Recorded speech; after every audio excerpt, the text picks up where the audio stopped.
Hai semuanya, perkenalkan saya Marini dengan NIM L102359, Program Studi Manajemen Sumber Daya Perairan. Materi yang akan dibahas adalah mengenai vitamin. Vitamin merupakan zat organik yang dibutuhkan oleh tubuh dalam jumlah kecil yang mana digunakan dalam metabolisme seperti respirasi, pertumbuhan, dan fungsi kekebalan tubuh. Vitamin juga termasuk ke dalam mikronutrien, yaitu zat gizi yang dibutuhkan dalam jumlah sedikit. Walaupun demikian, tetapi sangatlah penting bagi kesehatan tubuh. Klasifikasi vitamin. Vitamin larut dalam air. Yang pertama, ada tiamin hidroklorida atau B1 yang berperan dalam metabolisme glukosa, lipid, dan neurotransmitter, dan juga berperan penting dalam mengubah makanan menjadi energi. Strukturnya, tiamina terdiri atas cincin pirimidina dan cincin tiazola yang dihubungkan oleh jembatan metilen. Sumbernya bisa berasal dari biji-bijian, kacang-kacangan, daging, ikan, telur, dan sayuran hijau. Vitamin B1 ini berfungsi sebagai pelindung dari kerusakan sekaligus mendukung aktivitas sel saraf. Dampak dari kekurangan vitamin B1 dapat menyebabkan penyakit beri-beri dan penyakit Wernicke dengan gejala seperti mudah kelelahan, mudah tersinggung, melemahnya daya ingat, anoreksia, nyeri perut, dan konstipasi. Yang kedua, yaitu riboflavin atau B2 berperan sebagai unsur sistem enzim pernafasan jaringan dan beberapa enzim yang terlibat dalam sistem metabolisme asam amino dan lipid. Sumbernya bisa berasal dari susu, keju, hati, daging, sayur, dan buah. Dampak dari kekurangan vitamin B2 dapat menghambat pertumbuhan bayi dalam kandungan dan meningkatkan risiko preeklamsia. Asam nikotinat atau niacin berperan dalam reaksi enzimatik dalam tubuh atau metabolisme karbohidrat, lemak, dan protein. Koenzim tersebut adalah NAD dan NADP. Sumbernya bisa berasal dari ikan tuna, kacang-kacangan, biji-bijian, alpukat, dan dada ayam. Dampak kekurangannya, tubuh akan mudah mengalami kelelahan, gangguan pencernaan, sariawan, muntah, kelelahan, hingga depresi. Asam pantotenat atau vitamin B5 memiliki peran dalam proses pertumbuhan serta produksi hormon reproduksi dalam tubuh. Selain itu, asam pantotenat juga membantu memecah lemak serta karbohidrat menjadi energi. Strukturnya terdiri atas pantoat atau asam dan alanin. Sumbernya bisa berasal dari brokoli, kubis, ubi, kentang, jamur, telur, produk susu, gandum utuh, dan daging.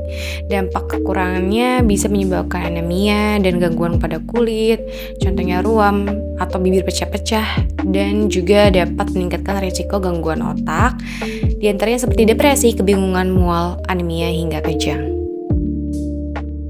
Piridoksin atau B6 terdapat dalam sistem enzimatik yang berperan dalam proses metabolisme asam amino yang diperlukan dalam proses metabolisme protein yang bersumber dari daging, ikan tuna, hati, telur, kacang-kacangan, dan buah.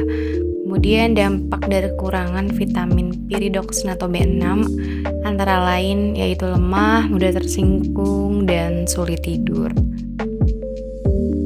Biotin atau vitamin B7 adalah vitamin yang berperan penting dalam metabolisme protein, karbohidrat, dan lemak. Sumbernya bisa berasal dari daging, kuning telur, dan pisang. Selain itu, biotin juga dapat diperoleh dari tanaman kacang-kacangan, molase, ragi, gandum, dan lemak. Dampak kekurangannya bisa berupa gejala seperti rambut rontok, kulit kering, ruang bersisik di sekitar mata atau mulut, mata kering, kelelahan, dan depresi. Asam folat berperan penting bagi kesehatan, mulai dari pembentukan sel darah merah, mendukung daya tahan tubuh, hingga menunjang proses tumbuh kembang janin dan anak-anak. Struktur molekul folat terdiri dari 3 gugus, yaitu pteridin, suatu cincin yang mengandung atom nitrogen, para amino asam benzoat atau PABA, dan asam glutamat. Sumbernya dapat berupa biji-bijian, daun bayam, telur, brokoli, dan asparagus. Dampak kekurangannya bisa meningkatkan resiko bayi lahir cacat, anemia, preeklamsia, menghambat perkembangan janin. Vitamin B12 berperan dalam pembentukan sel darah, metabolisme, pertumbuhan jaringan, dan pemeliharaan saraf. Strukturnya terdiri dari cincin korin di mana ion Ca+ berada di tengah, serta disintesis oleh mikroorganisme pada manusia dalam bentuk metilkobalamin, adenosilkobalamin, dan hidroksikobalamin. Sumbernya bisa berasal dari susu, keju, hati, daging, sayur, dan buah. Dampak kekurangan dari vitamin ini yaitu gejala seperti mudah lelah, diare mudah gelisah, mati rasa, dan sensasi kesemutan pada jari-jari, tangan maupun kaki, dan pada kasus kekurangan vitamin 12 yang berat dapat menyebabkan kerusakan syaraf.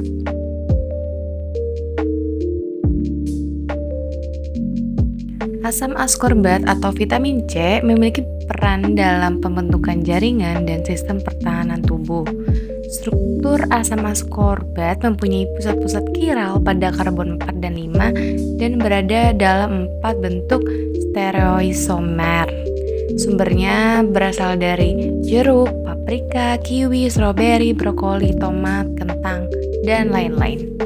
Dampak dari kekurangan vitamin ini dapat menyebabkan penyembuhan luka, lebih lambat, terkena masalah kulit, mudah merasa lelah, dan kenaikan berat badan.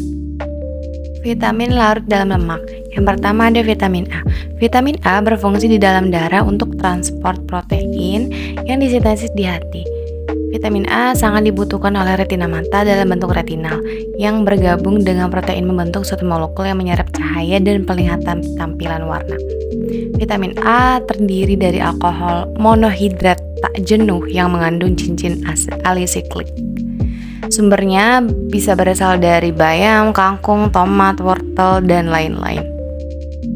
Dampak kekurangannya bisa berupa hemeralopi atau rabun ayam, rabun senja, frinoderma, pendarahan pada selaput usus, ginjal, kerusakan pada kornea, terhentinya proses pertumbuhan bayi, dan lain-lain.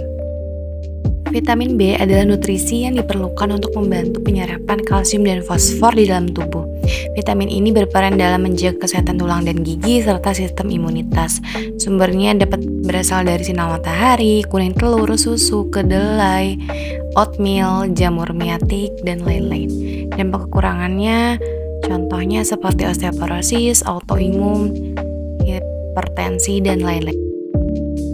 Vitamin E berfungsi sebagai antioksidan dan pelindung sel-sel tubuh dari kerusakan. Sumbernya bisa berasal dari alpukat, kacang almond, pepaya, zaitun, dan brokoli. Dampaknya bisa berupa gangguan koordinasi gerakan tubuh, lemah otot, dan kehilangan daya refleks.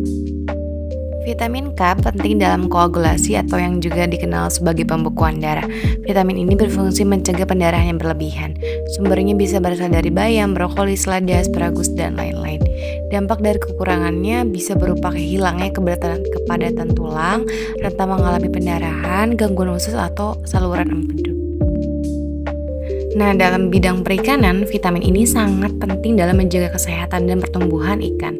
Dapat membantu dalam proses metabolisme yang diperlukan untuk pertumbuhan yang optimal, menjaga kesehatan kulit, sirip, dan struktur lainnya, serta memperkuat sistem kekebalan tubuh ikan.